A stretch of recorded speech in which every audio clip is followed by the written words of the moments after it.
How to back up your WordPress database on cPanel. Do you want to know how to make a WordPress database backup manually without using a plugin? Knowing the manual method allows you to create a database backup whenever you need it quickly. This video will show you how to make a WordPress database backup manually with a cPanel account. Let's open the browser. On the browser, enter into your cPanel account. You can do that by going to your domain name /cPanel. Log in to your cPanel. On a cPanel account, you can have multiple databases, so just be sure we are backing up the correct database.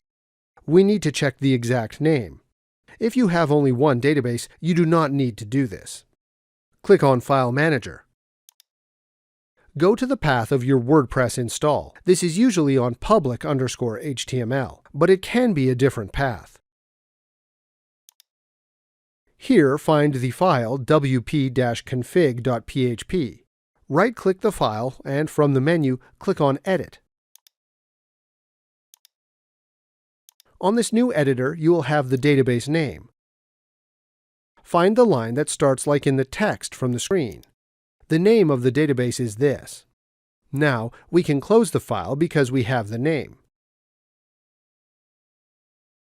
Go back to the cPanel, click on Backup.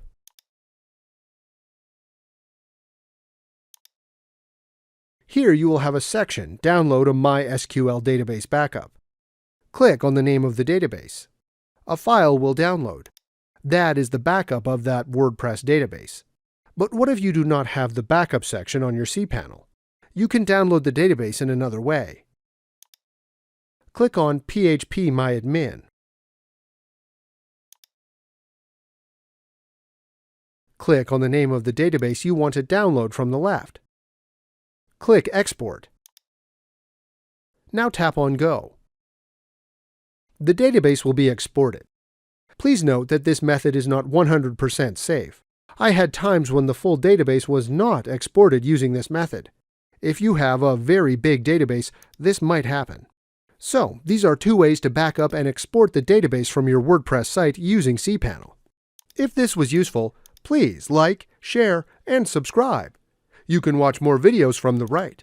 Also, if you have any questions, please ask them in the comments area below.